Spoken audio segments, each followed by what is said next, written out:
Hey, Isaiah. Hey, what's going on? How are you? I'm loving the tie. Oh, thank you. I was dealing with some clients and stuff today, so I was out. So I'm like, hey, might as well keep it going. Exactly. Maybe we'll wait a couple minutes for people to join on and then we Yeah, can go from there and see what happens. sounds good. Sounds good to me. Perfect. How's your Wednesday? Wednesday is good. Got a couple owners working with today. I am seeing, just while people get in here, I am seeing that some of the owners that I'm working with, I think we're overpricing our properties. I think we're getting to the point where the tenants are putting their foot down and be like, listen, I don't care that your mortgage went up. I'm not putting myself in financial hardship to rent your apartment, because I think maybe even 6 months, 8 months ago, stuff was flying off the shelves. Yeah, But now tenants are like totally. coming, they're looking around. They'd be like, we'll think about it. And landlords are like, you'll think about it? Aren't we in a housing Yeah, shortage? Like, I think tenants would be like, listen, I'm not going to move myself into a spot to put myself into financial hardship just to say I have a place, whether it's definitely. buying or renting. So I do think I'm starting to see tenants put their foot down.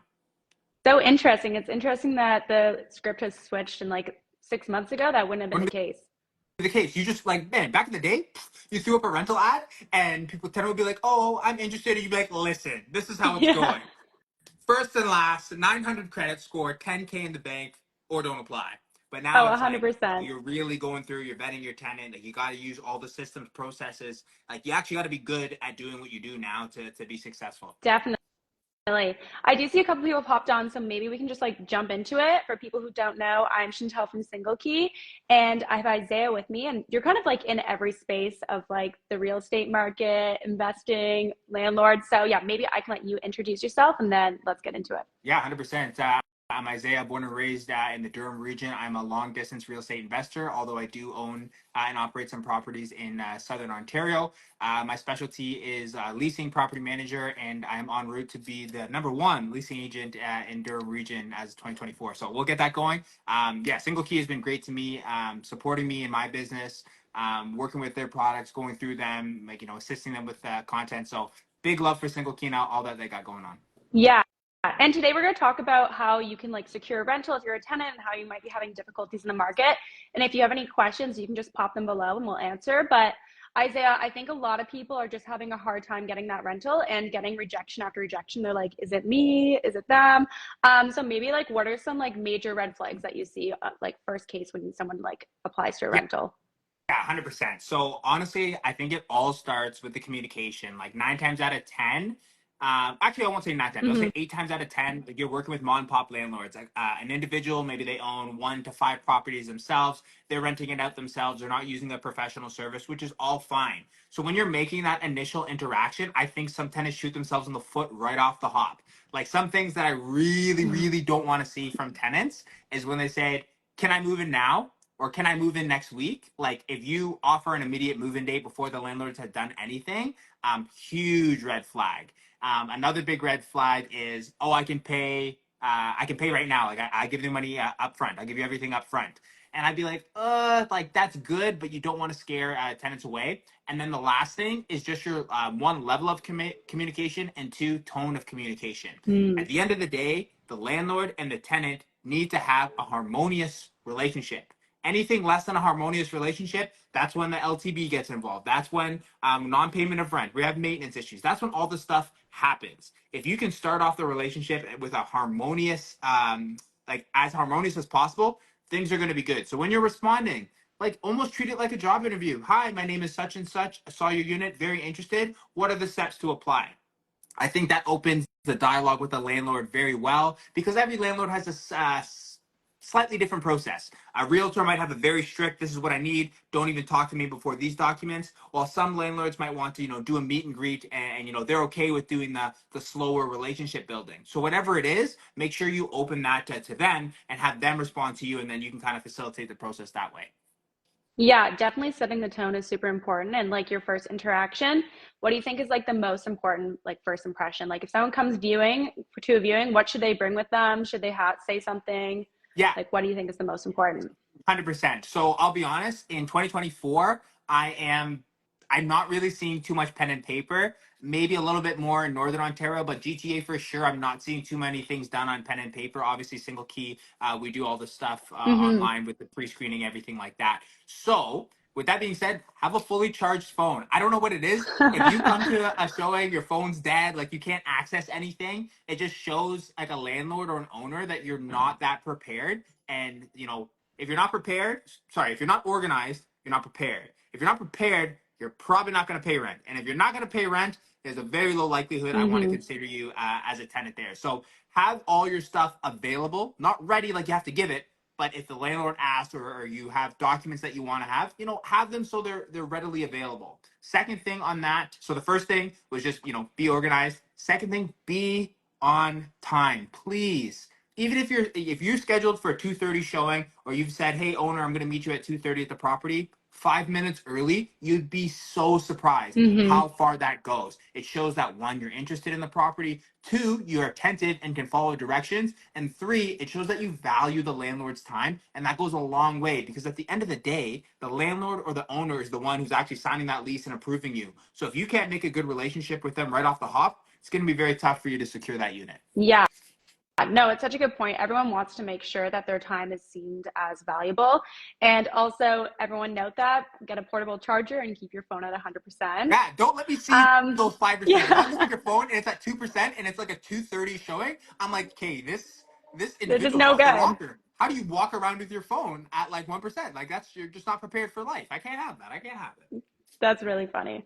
Something I always see a lot of on like conversations in Facebook groups is people like maybe they're coming out of college or they've even kind of getting their first rental and they're like, I'm going up against people who have way more income than me and I don't have a competitive credit score. What would you tell someone who's just like kind of has a low credit score, maybe just because they were unaware of how to build a credit score and like that's kind of tearing them down from securing a rental? 100%. So I think back in the day, and a lot of older owners, in my opinion, they still have this credit score as like the major factor. Even when I present offers to lease now, like some Yeah. of the first question owners, what's the credit score? What's their credit Yeah. score? And I said, bro, chill out. And I got to, I really think, and again, this isn't for tenants to say to owners. This is just information. Nobody pays their rent with credit score. Like a credit Mm-hmm. score is a metric based on how you've used credit in the past. Now, the thing that I don't love that people make the connections with, like they don't pay their cell phone bill, they're not going to pay rent. I get where that may come in, but in like longevity, I can go with no cell phone. I can't go without no fridge, stove, washer, dryer, bedroom, bathroom. Like those are the things that are more important. So if they're defaulting on their mortgage, sure, then they're probably going to default on their rent. But if they miss a cell phone payment from Rogers, Rogers is one of the worst. If you miss a payment from Rogers, that could tank your score by like 40 points right away. Mm-hmm. Not to mention you have a late credit card payment or you got a credit card when you were like 21, ran it up because you didn't know, and now your credit score is in like that, 5 to 650.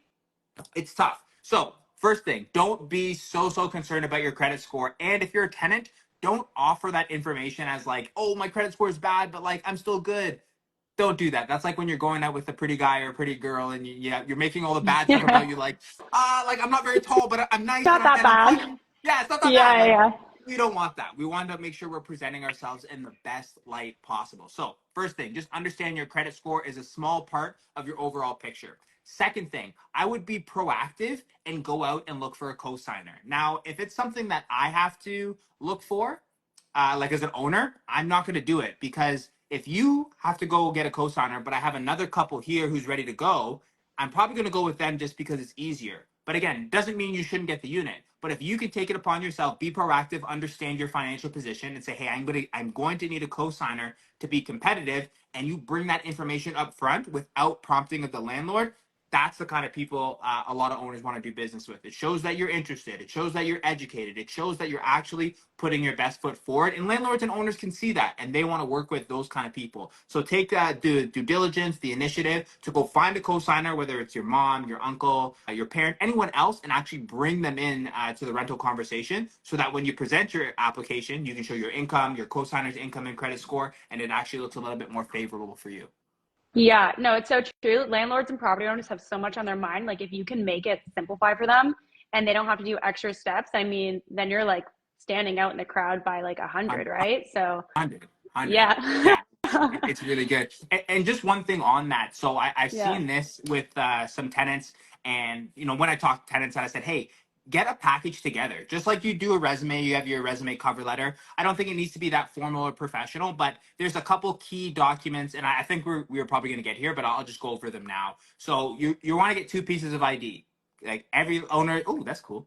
That is cool.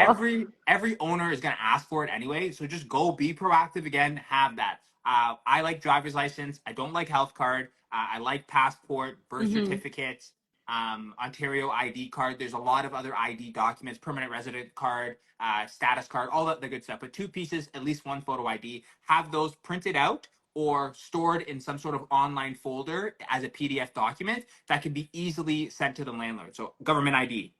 Next thing you're going to need is your employment letter. Now, Hmm. again, in Ontario, we can't discriminate employment versus other income. But if you do have employment, that's what you're going to want to get your employment letter. Some jobs, it can take 5 to 6 days to get that from HR. And if you're in a kind of a heated battle, why am I going to wait 5 days for you to get it where this guy has already come prepared? So you can get that 100%. early. Understand, educate yourself. Say, hey, I'm going to get one. They're likely going to ask for this. Just get it prepared. As long as you get it at the beginning of the month, and even if you have to go back to HR 2 or 3 times, they will understand and it will look good for you to actually do the work. So make sure you get that employment letter, have it documented, your company, date, salary, hours, all that good stuff on it so it can help you out. Another thing you're going to do is get your 3 most recent pay stubs. Now, once you start getting pay stubs, again, if it takes you a month or two to get a rental, you may have to update that folder a little bit. But again, if you get the 3 most recent pay stubs, that's going to be perfect. And then also, you want your bank statements. Hmm. So print out your bank statements. Again, if you got other miscellaneous charges, if you're an Amazon shopper, you'd be doing too much, you can always redact those charges. But the key things we want to see here are any debt payments as well as that income coming into your bank account. Because yes, everyone can show me your pay stubs, but there's a lot of fraud and there's a lot of other things out there. But if you can show me your bank statements and show me your pay stubs and they both line up, same date, same amount, that's 2 thumbs up in your direction. So that's another thing that's going to be good as well. And then if you're coming from a rental or coming from a previously tenanted property, landlord reference letter, landlord information, and everything there already documented for the new owner is going to be perfect. Again, just like you said, Chantal, you want to make the new owner's job so easy. Make it so easy that they're like, I have to go with this Yeah. guy or girl because like they made my life so easy, right? So if you can get those basic documents in together, that would be good. So I'll just summarize quick. So you want your 2 pieces of ID, your employment letter, or if you're getting government support or any other support income, just get a letter denoting exactly how that income's coming in and how it's directed. You're going to want 3 months of bank statements and 3 months of pay stubs if you are employed, as well as your reference and landlord letter. Again, you can always draft up the letter, have your landlord sign it, or have them draft one up yourself. Again, do the work as a potential tenant to make sure that you're going to be in the best possible light when you talk to a landlord. Yeah, I think that's a great idea. Having yourself like a rental portfolio and like updating the documents as they go, like that sets the tone for the whole tenancy. 100%. When we were talking earlier, you gave some tips on income verification and how you should present that. And I was wondering if you could touch base on that. Yeah, Like sorry, your income verification. gross, yeah, like your income Oh, yeah, gross yeah, and yeah. what you should provide. That one, Yes, yes. yes. Okay. So I'll tell you a quick story before I get into that. So I Of had a course. lovely tenant. She was great. Single mom. She had a kid. Kid was like 3 or 4. So adorable. She even let me hold her while she was doing the showing. It was great. Very And she nice. was putting together her offer to lease. And I was like, okay, great. Like this is going to be great. Good for the unit. And she told me how much she makes and all of her other income. And then I see the application and it's like 3,500. And I said, wait, she made way more than that. So before we Mm-hmm. send it off to the owner, I called her. I said, hey, I won't use her name. Hey, Jane Smith, can you just walk me through your income again? And she's like, oh, well, I put my net income. Like, I didn't want to put anything else. And I'm like, no, no, no, no, no. As a tenant, you want to make sure you're showing as much income as possible. Very similar when you're buying a house or applying for a mortgage, show all the income. So if you have a job, you want to show your gross income, not your net income. So that's before tax, before your pension and all the bad people take the money away that you work so hard for. Show me that gross number and any other government assistance. So something that a lot of people don't put on is their child benefit. That can be up to Mm-hmm. like $1,000. and like that changes your application from like 4,500 to 5,500. That could be a big difference maker for a landlord. So that's very important. You want to make sure you're showing all your income and make sure you document it there. One caveat on that, you want to make sure that income is verifiable. So if you can't prove that you get this income on a consistent basis, whether it's through pay stubs, job letter, government support letter, or any sort of documentation that you can say, hey, I actually get this money on a consistent basis and show it. That's the kind of income we want included. You know, if your mom pays you $20 every couple of weeks because she wants to help out, I don't need to see that kind of income. But Yeah. anything like, you know, formal, job related, if you have sales, if you have an online business and you get consistent sales, we want to see that as well. Any income that you can show on a consistent, verifiable basis, put that on your application because it's really going to help separate you from some of the other tenants. Yeah, definitely. And I think like applying to a rental can be a really intimidating experience. And no one's done this before. And how are you supposed to know what income to include and what income not to? So I think that's a super helpful tip. Earlier, we talked about like red flags on an applicant, but what would you say is like your major green flags? Major green flags for honestly, like on time. Like if you come on, like if Yeah. I roll up to the house and you're in the parking lot waiting, or you've texted me and said, hey, I'm here, let me know when you get here, you're already so far ahead. I know the bar is so low, but if you're on Yeah. time and you even just notify the owner, whoever's showing you the property, that hey, I'm here, let me know when you're ready, goes so far. So that's also good. Another thing is just knowing your price range. Like, and I'm not saying that if you don't make a certain level of income, you shouldn't go see properties, but you should be aware of your income and financial situation based on the rent amount. Like if I have a property that I'm showing for $3,500 and you Hmm. make $3,600 a month, so yes, you do make more than the rent. That's fine. But would it be wise for a landlord to rent you that place with knowing that you only have $100 in free cash flow? So let's say it's 3,500 utilities included, which is very unlikely, but let's say you only have Hmm. $100 for food, for food, clothes, entertainment, and all those other miscellaneous things. For a landlord seeing that, it's going to be very tough for them to take your application seriously. So again, I would do some soul searching, understand where you are financially, Yeah. and then make a decision there. My rule of thumb, and again, rule of thumb, just relax, it's usually about 2 times the income minimum that you should be putting forward. So again, if you are looking at a $3,500, that household, not individual, but household should be able to generate at least 7,000 in income gross prior to applying to that unit. Again, there's going to be things that set it off, but that's usually my rule of thumb. Don't get me wrong. I know some landlords who want 3.5 times, but I Hmm. think 2 times is a great starting point to get people in. Another great example of this is definitely on the single or studio apartments because it's usually a single income earner. So if you're renting a studio for $1,600 and you only make, $2,500, very tough, very tough. In those situations, I may look at maybe a cheaper unit or going to a larger unit, a 2-bedroom unit, and maybe getting a roommate as well to kind of balance out the income. So you have some options there.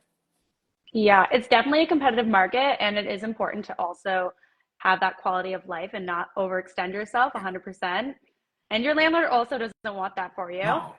Moving on, I actually have seen a lot of people who have pets and they're having such a hard time finding a pet friendly or even kind of getting someone to kind of be interested in their applicant because maybe they have a pet and they're just, what would you say if someone has like a big lab and they're like, okay, now I want a rental? What would you provide them Sure. and help them? So let's preface where we are legislation wise. And again, let's just preface, not a Mm-hmm. lawyer, not a Yes, paralegal, just a landlord trying to help some people out. But this is of what it course. is. So in Ontario, a landlord cannot discriminate against a tenant based on the fact that they have a pet. Knowing that information, if you have a Great Dane, let's call 2 Great Danes, and you know it's going to be a problem. Like you're renting a little basement apartment, shared backyard with the owner, and you know the owner's petrified of dogs. Yes, they can't discriminate against you because you have a dog, but you know you're walking into a spot with so many problems. You know the owner doesn't want it. You know you have these big, massive dogs, and you just know it's going to be a problem. So yes, you can apply if you want, but just understand you're doing yourself and the landlord a disservice. Now, on the other side, let's say you have a cat or a small dog,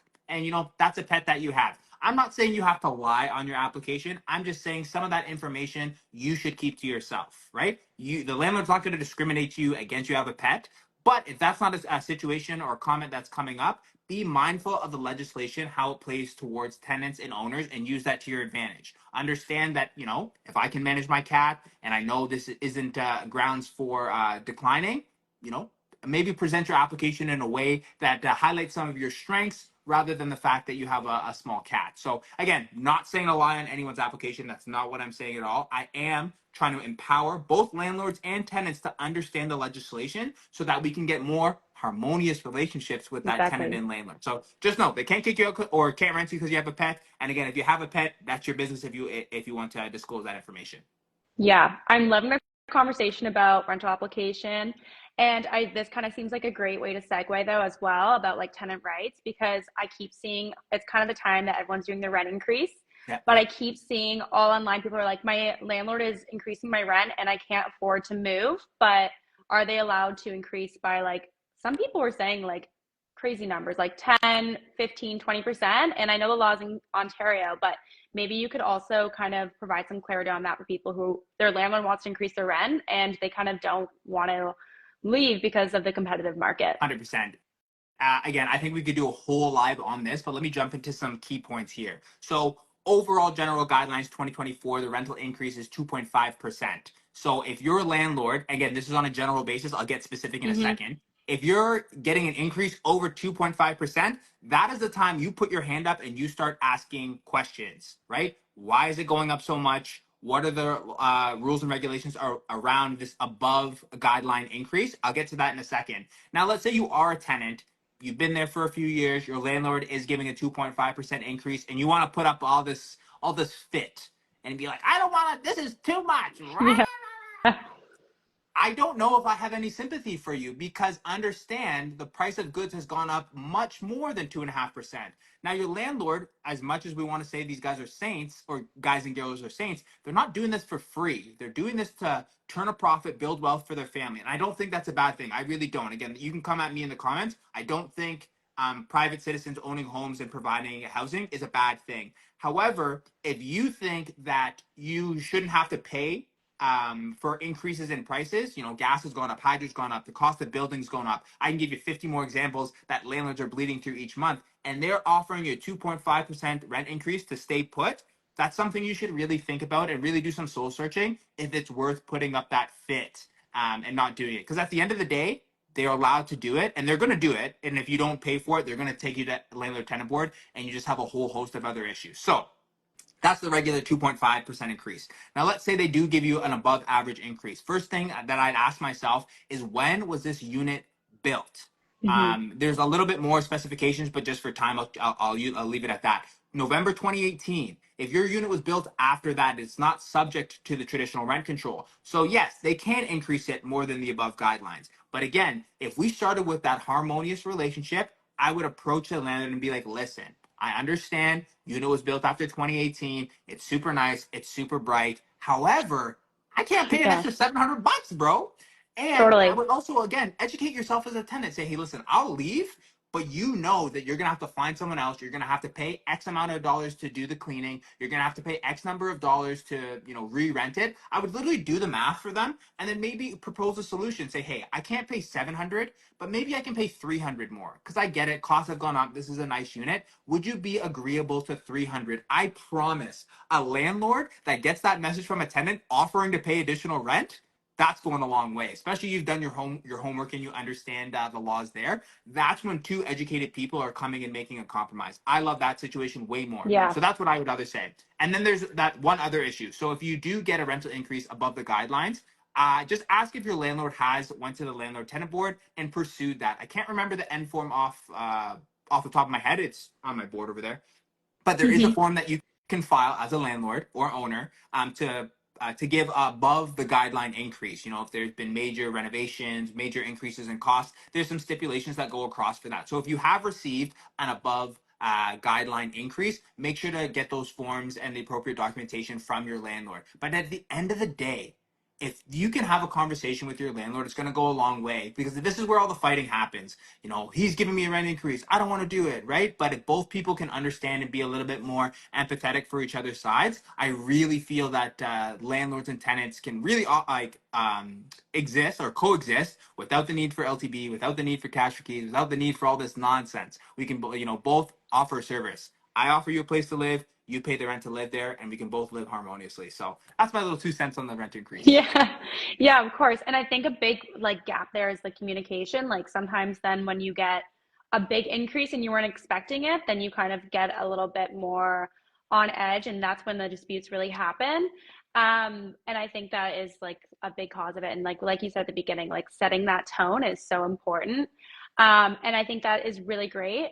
So do you have any more tips or advice for people just kind of starting out to get their rental journey going? Yeah, get your rental journey going. So, can I discuss that product that you guys have coming out, or do you want to keep that Yeah. on the lows for? No, yeah, of Okay. course. I would love for you to do that. Okay, sick. Okay, so I think this is a really great product that's coming out. Single Key's bringing it out. This is for tenants. Now, traditionally, Single Key's been providing a lot of assistance and help for landlords. However, now they're giving some stuff for you guys, the tenants. This is awesome.